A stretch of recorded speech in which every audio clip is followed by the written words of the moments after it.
Saya sampaikan kepada semua umat Islam ataupun orang yang merasa tersinggung, saya sampaikan mohon maaf. Tidak ada maksud saya melecehkan agama Islam atau Al-Quran.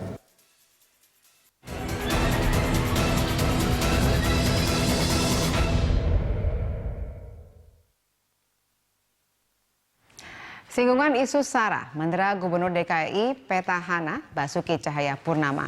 Sentimen agama yang dibangun kelompok yang berseberangan dengannya kini membuat Ahok tersudut.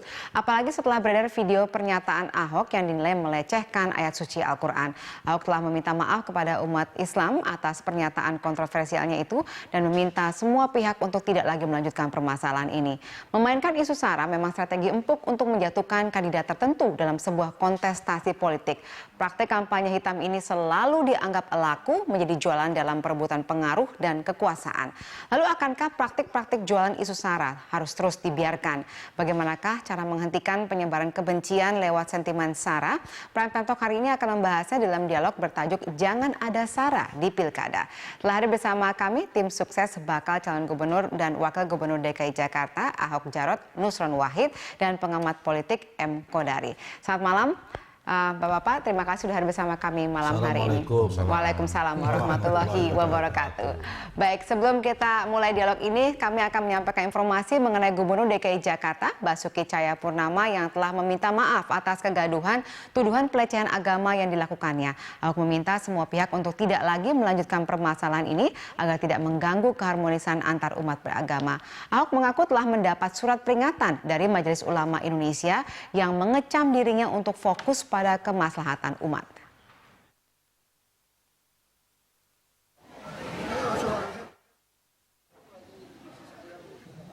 Saya sampaikan kepada semua umat Islam ataupun orang yang merasa tersinggung, saya sampaikan mohon maaf.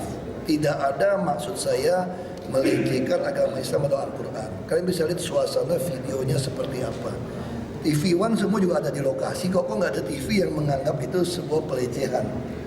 Saya juga bukan anti-Islam, saya dari kecil kamu bisa lihat, bukan kita mau riak itu ya. Sekolah-sekolah Islam kita bantu izin berapa banyak selesaikan izin, termasuk KJP untuk madrasah, termasuk kita bangun masjid. Kamu bisa lihat tindak tanduk saya, ada nggak musuhin Islam, ada nggak pengen melecehkan Al-Quran. Makanya saya minta maaf untuk kegaduhan ini. Jangan sampai, saya pikir komentar ini jangan diteruskan lagi. Ini tentu mengganggu keharmonisan hidup berbangsa bernegara. Baik, langsung saja kita mulai dialog kita malam hari ini. Pak Nusron, sebagai tim sukses, Anda menilainya apakah permintaan maaf dari Ahok pada hari ini sudah bisa menyelesaikan permasalahan yang sempat mengemuka akhir pekan lalu?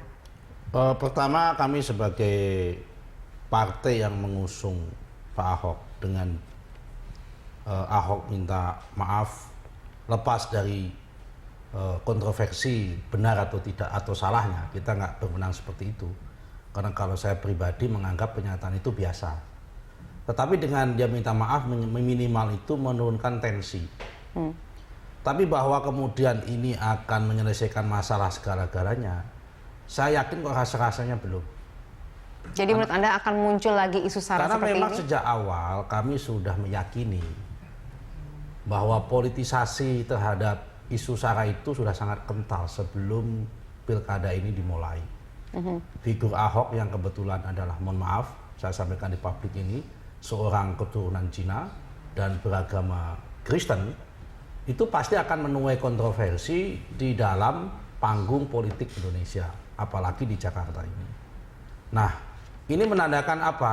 Menandakan bahwa komitmen kita dalam menjaga kebangsaan Indonesia itu masih proses yang menuju belum final.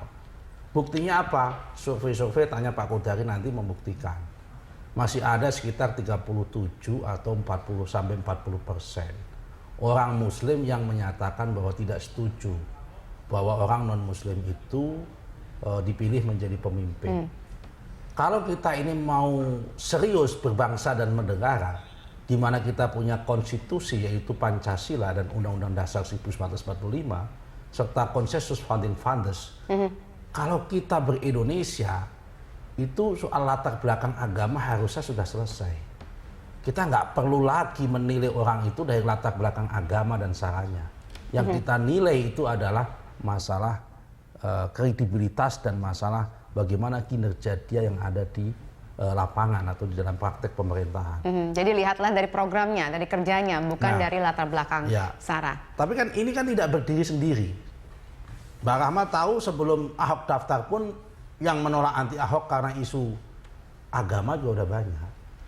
Bahkan yang nggak setuju kalau ini dirunut pada tahun 2014, yang nggak setuju Ahok ketika diangkat menjadi gubernur dengan isu agama, bahkan dulu memunculkan gubernur tandingan, ya sudah ada. Karena isunya isu agama juga yang dimunculkan, nggak mau dipimpin tanda petik gubernur kafir dan sebagainya. Jadi artinya memang masalah ini hanya masalah kebetulan saja Ahok ngomong seperti itu, yang itu kemudian multitafsir. Tidak ngomong pun juga pasti akan muncul seperti itu. Kita survei aja, apakah di masjid-masjid itu ada pernyataan untuk jangan memilih Ahok yang pemimpin yang tidak non-muslim itu hanya muncul setelah ada viral itu atau memang sebelumnya sudah ada? Oke. Baik, saya ke Pak Kodari terlebih dahulu. Ini kalau kita lihat kan kembali lagi muncul isu Sarah dan katanya Pak Nusron juga pasti akan muncul lagi. Nah, kalau kita lihat mengapa dan mungkin bisa diperkirakan tidak siapa yang bermain dalam hal ini? Isu Sarah itu bisa muncul karena dua variabel ya. Pertama, masyarakatnya sendiri memang Sarah begitu. Saya katakan begini karena saya pengalaman survei di berbagai tempat di seluruh Indonesia. Ada daerah-daerah yang memang Sarah, Pak Nusron. Jadi isu agama itu memang diperbincangkan sehari-hari dan dianggap penting. Nah, yang kedua, memang ada tokoh-tokoh atau elit-elit yang memunculkan isu ini, menggunakan isu ini untuk strategi atau kepentingan politik.